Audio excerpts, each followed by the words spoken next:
If at any point during this election campaign, you've asked and wondered to yourself, this is a weird election, you wouldn't be alone, because it has been a weird one. It's probably been one of the biggest misinformation-filled elections I've ever witnessed in my lifetime. And quite frankly, it's because it's so fueled by social media, and I would say is probably the most misinformation-filled campaign that we've ever had in our country's history. I'll be straight and honest about that. 2021 was heavy. It was a lot. COVID was going on. People were annoyed with Trudeau and the mandates and all this, and people were upset. 2019, people were just ticked at Trudeau in general, thought he was terrible, and that's why he got another minority government. 2015 was the last election I feel like anyone had any real hope until recently. People were voting for hope in Trudeau. They wanted something different from Harper. But again, the elections were always about policy.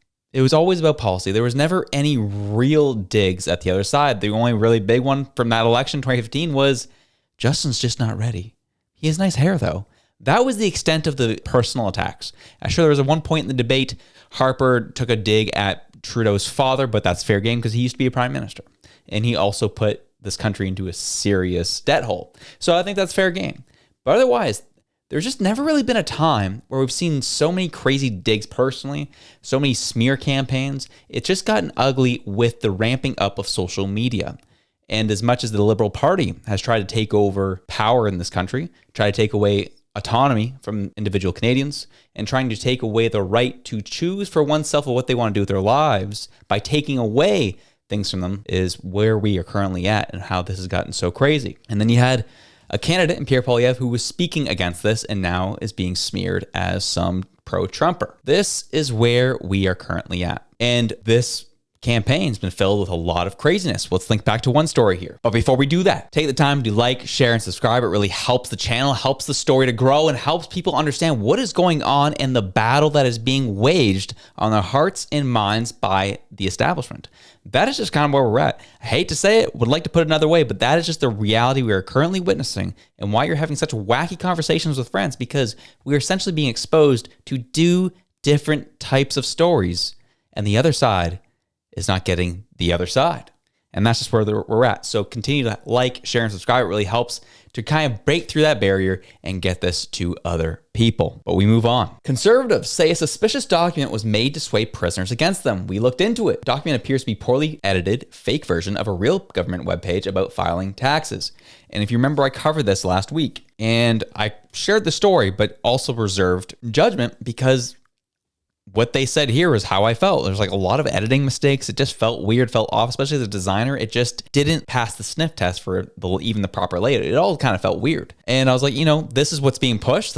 Allegedly, this was found in a prison, being circulated to inmates and trying to encourage inmates to vote Liberal because Poilievre's going to be so hard on crime. And yes, we did verify and fact check that inmates can vote in this country since 2002. So that was kind of the preying of fear that was going on with people. And CBC says from their perspective that it is fake. I still am going to reserve judgment of if this is actually fake or not, but I'm continually leaning closer to this is a fake document and a fake story. The reason why I'm saying that is because we've seen this in other parts of the campaign. Let's go with the story that it is fake. The question is, who created it? Was it the Conservatives trying to create a misinformation campaign? Or was the Liberals, the Liberal War Room, trying to place a document in front of Conservatives to get them all wound up? That's where we're at. We saw Buttongate, right? People would have written this off if it wasn't for Buttongate. But here we are. Who created this fake document and why was it placed where it was placed? Who's bringing this fake story to the surface? Was it the Conservatives or was it conveniently placed in a spot where the Conservatives would snatch it up and post about it like Larry Brock did? That is the question people are having. And again, it goes back to the misinformation campaign that has continued through this whole campaign cycle. Again, we don't have answers, but this is what we've been seeing as we saw with Buttongate. We also go to this story. You remember this?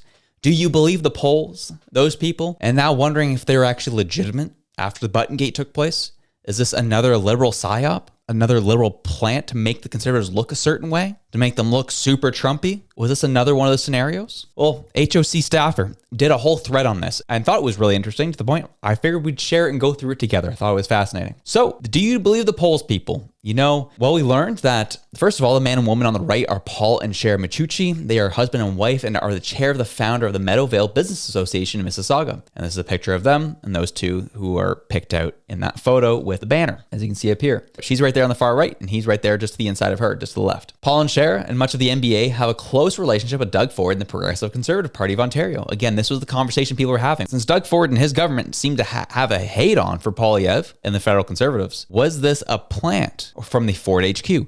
That was a question people are having, considering how close this couple is with Ford and has been. It just felt like a very inauthentic campaign, an inauthentic movement, and just felt weird to the point just like, was it a plant? That's what questions people are having. Well, here's Paul announcing an event with Ford hosted by the NBA. On March 7th, we invite you to a special event in conversation with Premier Doug Ford at Le Tréport Convention Center. Paul used to be a CFO of the Ontario Casino Court. Their present business seems to be Rama Gaming House, that you see here. But as well, the relationship between the Michuccis and the PCBO extends to financial donations dating back to over a decade. Oddly, they both made one $1,000 donation each to the Ontario Libs in 2018. The rest have been to the PC party. And you can see here just lists and lists of numerous donations to the Ontario PC party. The relationship with the federal Conservative Party is much less. Elections Canada shows 2 donations by Paul, but they're exactly the same. So I suspect it was entered twice and it was only 1 donation, as we see here. And the thing I picked up on as well is the postal code, because the postal code, anyone who knows me and knows my history knows I am from Etobicoke and actually have crossed paths with the Fords multiple times in my time living there. They lived close to where I lived. And this postal code is about a 5-minute drive away from where the Fords live. So naturally, they would be intertwined in the community. They've probably done things together. Kids have probably done things together. They're probably relatively close, and that's why they're so close to the Ontario PC party. So again, that got the questions moving. Was this a plant by the provincial party to try and sewer the federal Conservatives? That is a question people are having right now. Because it seems like a lot of nonsense and weirdness is happening around the Conservative Party that is being infiltrated at times by what we've noticed, the Liberal war room. And so many weird things are happening to and around the Conservative campaign that people are wondering, what in the world is happening? HOC staffer went on to kind of continue to press on with this thread, and what his conclusion was that the Michuccis are legitimately supporters of poilievre. That just happened to do something kind of weak and corny that made the Conservative Party look a little weird. He made that judgment based on this interview that the Toronto Sun did with Paul and Cher here, and I'll play it for you. The question I thought was a good question is, do you believe in the polls? It's not saying that you shouldn't believe in the polls. It's asking a question. I know myself, I've asked this question. Why is it that something is said in a poll is reported as if that's accurate when they've only talked to 2,000 people and they haven't actually talked to them? It's generally online. What are your thoughts on it? It's pretty similar. You know, a poll is a snapshot of a point in time with a limited number of people, and you're not privy to the question or any of the content of that poll.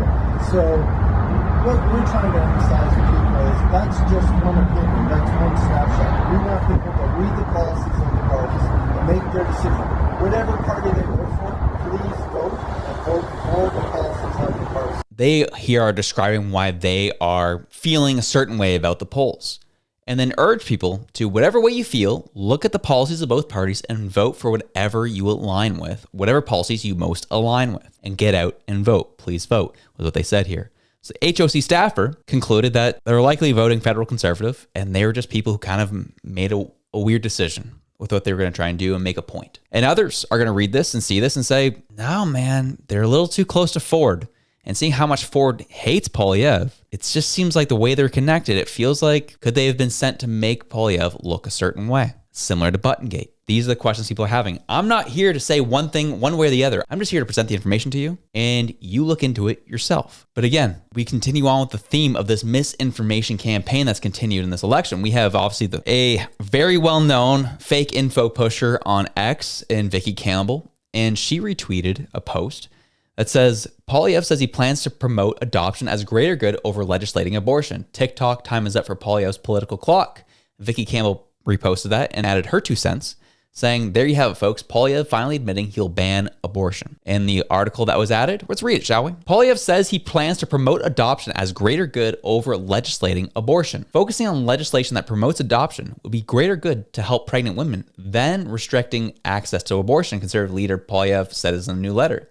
His office outlined the leader's position in correspondence sent to an anti-abortion supporter who wrote the letter in early September calling on him to ban the procedure, suggesting Poilievre has changed his stance from being a pro-lifer over his 20-year career as a member of parliament. How can you read this at any point and suggest that Poilievre's going to ban abortion? The pro-life organizations, we've gone over this, aren't voting for him. And here he says, I just want to amplify another option over just abortion. I feel like people should have options and make a choice for themselves. That's his stance on it. At what point did you see ban abortion here?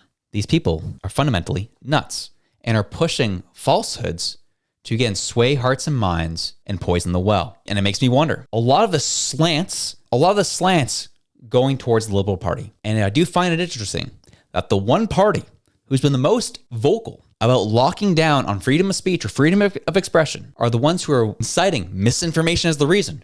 The ones who tend to push the most misinformation in general, whether it be directly, indirectly, or on the peripheral. We've seen it all throughout this election, and it's been really crazy to watch. The craziest one being Mark Carney saying, the notwithstanding clause, man, that's a slippery slope in order to deal with justice issues. Says the man who stood behind the Emergencies Act invocation when it had no constitutional standing and says he would do it again by trying to get national projects going. Slippery slope, right? I've been having some conversations with different conservatives saying they've been having issues with the term too big to rig because it kind of comes from a point and stance that they're not going to trust our electoral system. And I do agree that there's probably a segment of the population who legitimately believe and don't trust our electoral processes. But many of the people are coming from the perspective of what they've seen during this election and the dirty games that have been at play to essentially lie to people to get them to vote Liberal. The Liberals don't have a platform to run on.